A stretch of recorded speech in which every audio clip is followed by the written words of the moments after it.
When our parents left me and my stepbrother Jake alone in our Savannah house, I made him an offer he couldn't refuse, and it led to a night that burned itself into our souls. I'm Lila, and I never thought I'd end up here tangled in a web of desire and guilt. Jake and I grew up tight, an unbreakable bond forged in our Georgia childhood. He's 5 years younger, always the kid I shielded from bullies, helped with homework, and laughed with over dumb jokes. But life pulled us apart. I went off to college, got a job while Jake was still in high school, figuring out who he wanted to be. Our parents, Margaret and Henry, were consumed by their high-flying careers, always gone, leaving us to fend for ourselves. They weren't cruel, just absent. By the time I could drive and handle the house, I was Jake's keeper. It never felt like a burden. He was easygoing, always eager to please a ray of sunshine. Taking care of him was just who we were. But things changed when I moved out at 25 to a small apartment across Savannah. I didn't come home much, and guilt gnawed at me for missing so much of Jake's life. The carefree kid I knew was becoming a stranger, and that hurt more than I'd admit. One weekend, our parents announced a 3-day business trip, leaving Jake alone. Margaret called, voice tight with worry. "Can you stay with him, Lila? He's old enough, but I'd feel better if you were there." Guilt made me say yes. I had no big plans, and time with Jake might bridge the gap between us. When I arrived, he greeted me at the door with that lopsided grin, eyes sparkling under the porch light. "Stranger been a while," he teased, pulling me into a tight hug. Yeah, I said, rolling my eyes, smiling. "Miss me." He grinned wider, stepping aside to let me in. The house was the same, tidy, with a faint lemon scent from Margaret's cleaning spray. Stepping inside felt like slipping back to my teens, a strange, heavy nostalgia. That first night, we talked for hours. Jake shared about school friends, his college dreams, while I spilled about my city life. It felt good, like old times, closing the distance time had carved. For a moment, nothing had changed. But as night fell, I noticed things about Jake I'd missed. He wasn't a kid anymore. Taller, broader shoulders, voice deeper, a quiet confidence in his walk. He carried a maturity I hadn't seen, and it threw me. I tried to reconcile the boy I protected with the young man across from me. After dinner, Jake suggested a movie. "Something good," he said, scrolling the TV. "Not your sappy dramas." "Excuse me," I teased, mock offended. "My taste is flawless." He smirked, picking a comedy we'd watched a dozen times. As the opening credits rolled, he sprawled on the couch beside me, long legs stretched out. For a while, it was easy to forget everything else, lost in the moment. We laughed at familiar jokes, recited lines we knew by heart, settled into a comfortable rhythm. But then I caught Jake staring, not creepy, but intense, his eyes lingering like a weight. My stomach fluttered. I brushed it off, telling myself I was overthinking. He's my stepbrother. Nothing weird about a look, right? When the movie ended, he stretched, yawning. Grabbing a drink, he said, heading to the kitchen. I lounged, scrolling my phone. "Hey, Lila, want anything?" he called. "Surprise me," I replied. He returned with 2 Cokes, sitting closer this time, his knee brushing mine, sending a strange shiver through me. "Thanks," I said, keeping my voice steady. He shrugged, sipped his drink. "No big deal." We sat in silence, the TV's hum filling the room.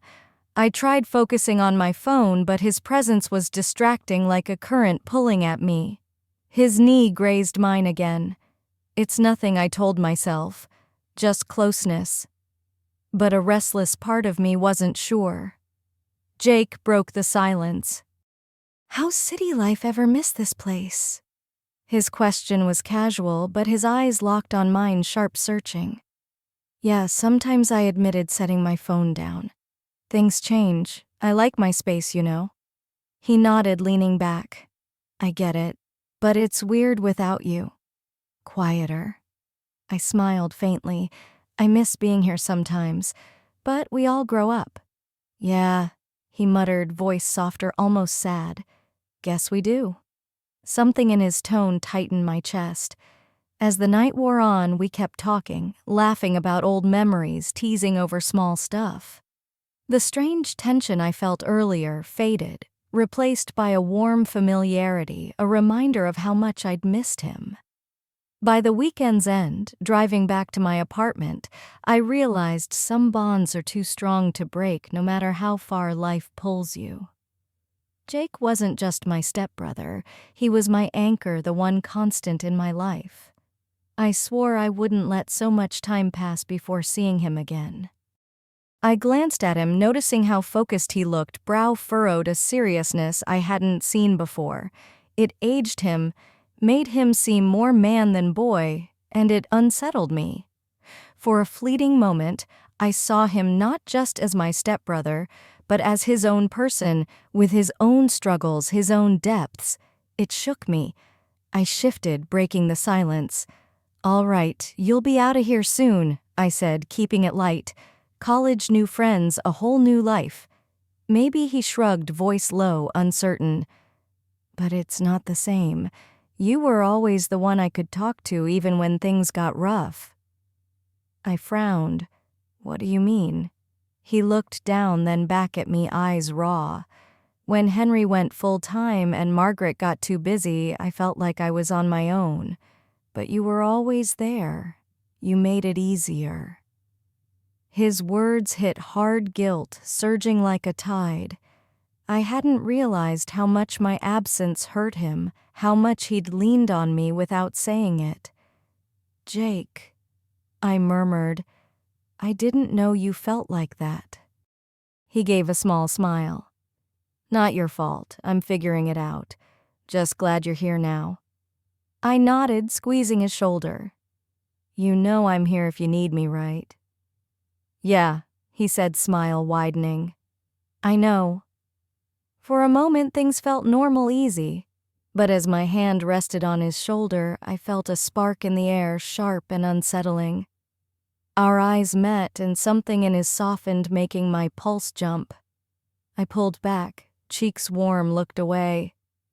Anyway, I said, clearing my throat, maybe we should hit the sack. It's late. Yeah, he agreed, standing stretching. Good call. He headed for the stairs, pausing to look back. Night, Lila. Night, I said, forcing a smile as he climbed up. I let out a breath, realizing I'd been holding it. My thoughts churned, a nagging sense that something had shifted and I couldn't pin it down. I turned off the TV, washed our glasses in the kitchen. The house was too quiet, only the fridge's hum breaking the stillness. I stood by the window, watching shadows sway under moonlight, my mind racing with thoughts I couldn't piece together. In bed, sleep wouldn't come. I stared at the ceiling, Sam's words, his stare, his voice echoing. They meant something, but I couldn't say what. Morning came, music drifting from the kitchen. I dragged myself up, surprised at how late it was, sun high in the sky. I dressed, followed the sound.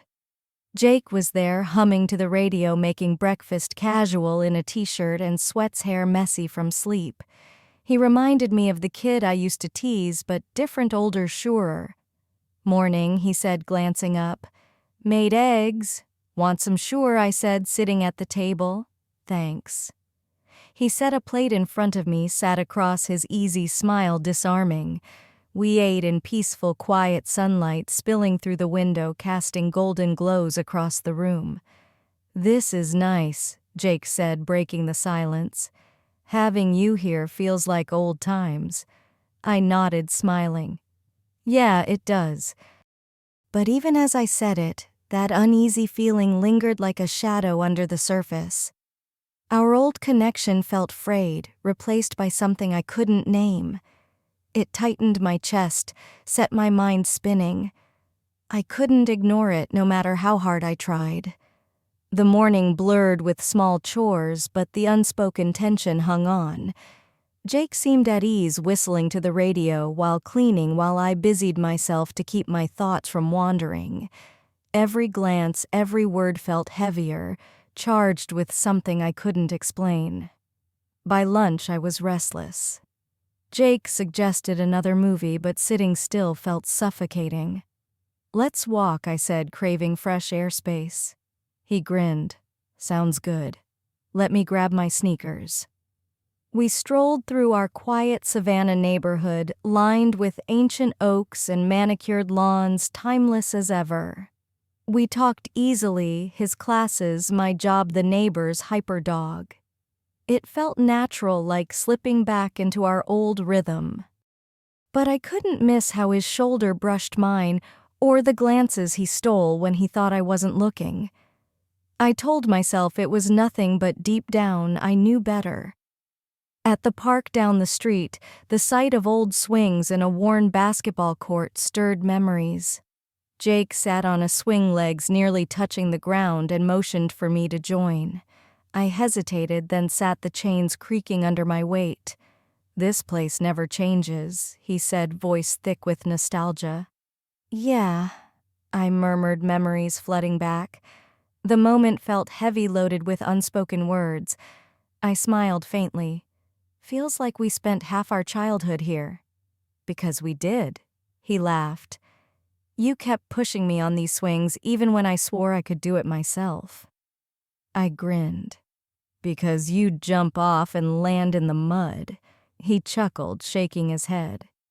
"Margaret made me swear to keep you out of trouble." His laugh faded, his gaze drifting to the horizon, face darkening. "I always watched out for you." "Of course," I said softly. "You're my stepbrother." For a moment he was quiet, eyes narrowing, thoughtful. Then, almost carefully, he said, "Ever wonder how things would have been if Henry was around more?"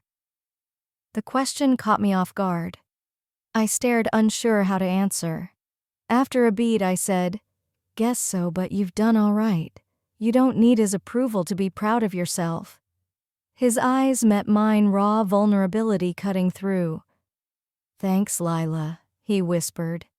"That means a lot." We sat in silence, the park's distant sounds, rustling leaves, chirping birds, creaking swings filling the air. His earlier words hung between us, heavy, unresolved. Jake stood, brushing his hands on his pants. "We should head back. Getting chilly." "Okay," I said, following. The walk home felt longer, the silence no longer comfortable, but thick with thoughts we couldn't voice. Back at the house, I wanted to crash in the living room, clear my head. But Jake had other plans. "Let's play a game," he said, grabbing the controller with a sly grin. "Loser does dishes." I laughed, grateful for the distraction. For the next hour, we dove into the game, competitive fire and laughter easing the weight. Jake won most rounds, but I stole a few victories, his mock frustration lighting up the room. The tension melted, at least for now. "I'm not doing dishes," I said, crossing my arms, feigning defiance. He laughed. "Fine, I'll let you off this time." The rest of the evening was quiet, dinner plans for tomorrow, bedtime routines. But as the house stilled, that strange air crept back. I tried to ignore it, but it clung like damp fog. That night, in bed, staring at the ceiling, I heard a faint creak outside my room. My pulse spiked. Light footsteps approached, then a soft knock. Lila, Jake's voice hesitant. I sat up, heart pounding. "Yeah. Can I come in?" I glanced at the clock, late, the house silent, save for the fridge's hum. "What's up? Just want to talk," he whispered. I took a steadying breath, swung my legs over the bed. "All right, come in." The door creaked open and Jake stepped inside, face unreadable in the dim light. He closed the door, leaned against it, then crossed to sit on my bed's edge. "What's wrong?" I asked, keeping my voice even despite the knot in my stomach. He didn't answer right away. staring at the floor, shoulders tense. "I've been thinking," he said finally, "about what you mean to me." His words sent my heart racing. I kept my face neutral. "Jake, you're my stepbrother. Of course we mean a lot to each other. That's family. It's not just that," he murmured, voice barely above a whisper. "You've always been there more than anyone. You get me." I opened my mouth to speak, but he cut me off. "I don't want to make this weird," he said quickly. "I just need you to know how much you mean. I don't know what I'd do without you." His words hung heavy with meaning I couldn't fully grasp. Our eyes locked, tension thick, electric. "Jake," I whispered, voice firm but soft. "This is hard for me to hear." His face fell, brows knitting. "I'm not trying to make it hard," he said quietly. "I just had to get it out." I ran a hand through my hair, steadying myself. "You mean a lot to me too," I said carefully. "But we're family. We look out for each other. That's what we do." His eyes dimmed. "It's more than that," he said, voice wavering. "You know it." I shook my head, chest tight. "You're confused," I said, the words feeling hollow. "We've been through a lot with Margaret and Henry, gone so much. It's natural to feel close. It's not confusion," he said, voice steadier. "It's how I feel. I know it's not normal, but I can't pretend it's not real." I stood pacing the small room, mind a storm. Caught between comforting him and the dread something had gone terribly wrong, I faced him, voice firm. "Jake, we can't keep doing this. It's not fair to either of us." Pain flashed across his face. "I'm not asking for anything," he muttered. "I just needed you to know." His sincerity stopped me cold. I took a slow breath, sank back onto the bed, crushed by the weight of it all. "I don't know how to respond," I admitted softly. "You don't have to," he said, voice steady. I couldn't keep it inside anymore. The room felt suffocating, the air thick, unbreathable. I wanted to fix it, to go back to when things were simple, but I didn't know how. "We have to move forward," I said finally. "You're my stepbrother, Jake. That won't change." He nodded slowly, uncertainty lingering in his eyes. "I don't want to lose you," he confessed. "You're the only one who gets me. You won't," I said, voice calm. "But we need boundaries. We can't dwell on this." The silence that followed was stifling but necessary. Jake stood, moving carefully, like he feared breaking something fragile. "I'm sorry," he whispered. "I didn't mean to upset you." "I know," I said, voice kind. "I'm not mad, but we need to be careful for both our sakes." He nodded, again, paused at the door, torn between staying and leaving. When he stepped out, the door's soft click felt like relief, but the weight in my chest stayed. I sat there for what felt like hours, staring into the dark, grappling with what had happened. Something had shifted, and I felt it deep. The next morning, the house was eerily quiet. Jake didn't join me for breakfast, and I didn't push. He needed space like I did. I told myself things would settle, but the silence grew heavier, harder to ignore. By afternoon, I couldn't stand it. I found him in his room, headphones on, sitting on his bed. He pulled them off when I knocked, offering a weak, hesitant smile. "Hey," I said, stepping in. "You okay?" He shrugged, eyes on the floor. "I'm fine," he mumbled. I sat beside him, keeping a careful distance. "This is weird," I admitted. "I don't want it to stay like this." "Neither do I," he said, voice low. "I just don't know how to fix it." "We'll figure it out," I said, offering a small smile. "It'll take time, but we will." He looked at me, face softening. "Thanks for not freaking out," he said, sincere. "You're my stepsister. I'll always have your back."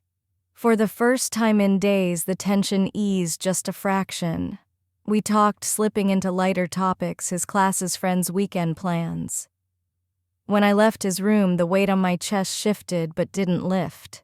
That night, the house quiet again. Jake's words haunted me, asterisk, asterisk.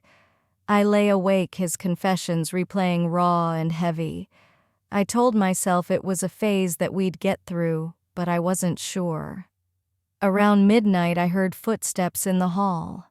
My chest tightened as they stopped outside my door. A soft knock. Lila Jake's voice barely audible. I sat up, holding my breath. Yeah? Can I come in? My heart thumped. It was late, the house dark and still. Something in me wouldn't let me turn him away. Okay, I said softly. The door creaked open, and Jake stepped in, restless hands deep in his pockets, shoulders hunched. He closed the door, leaned against it, then sat on my bed's edge. I'm sorry, he muttered. I shouldn't be here. It's okay, I said quickly, pulse racing. What's on your mind? He stared at the floor. I've been thinking about what I said. I'm scared I messed everything up. You didn't, I said, firmly, leaning forward. We'll figure this out, but it'll take time. I know, he said, voice shaking. It's just hard. I'm stuck in my head and I don't know how to get out. I reached out, squeezed his shoulder gently. You're not alone, I said softly. We'll get through this together. His eyes met mine, intense, pulling at my chest. You've always been there, he said, voice thick. When no one else was. I don't know what I'd do without you. You don't have to, I said steady. I'm not going anywhere. We sat in silence, the air heavy with unspoken feelings. His face was raw, vulnerable, unlike anything I'd seen. I just want things to be okay, he said, voice trembling. I don't want to lose you. You won't, I said, my own voice shaking. But we need boundaries, Jake. We can't let this keep going. He nodded slowly, face torn. I'm trying, he said. I know you are too, I replied softly. That's what matters. The tension shifted, less suffocating. But Jake didn't leave as I expected. He stayed staring like he was searching for something he couldn't name. The air crackled, each breath heavy with silence. Jake, I said, calm but firm, we can't keep circling like this. It's not good for us. I know, he whispered. I just don't know how to let go. His honesty hit me hard. I leaned closer, like closing the gap could close the emotional one. Maybe, I said slowly, the only way forward is to face it head on. He frowned, confused. What do you mean? I hesitated, heart pounding, searching for words. Sometimes keeping it inside doesn't help. You have to feel it fully to move on. A flicker of understanding crossed his face. Lila, he said softly. It's okay. I placed my hand on his, steadying him. This is just a moment, nothing more. He stayed still, eyes locked on mine, the weight of it crushing us. Then, hesitantly, he leaned forward. Our lips brushed, gentle, unsure, electric with unspoken emotion. It ended as fast as it started, leaving a heavy silence. Jake pulled back, face shocked, worried. I'm sorry, he stammered. I didn't mean no, Jake. I cut in, voice calm. Don't apologize. He searched my face. I gave a weak smile. Damn, I've got a hell of a stepbrother, I murmured, half surprised at my own words. He paused, then leaned in again. No words, just a deeper kiss, certain like we were pushing past the line we'd crossed. I pulled back, hand on his chest, stopping us. His eyes widened, mirroring my disbelief. Neither of us retreated.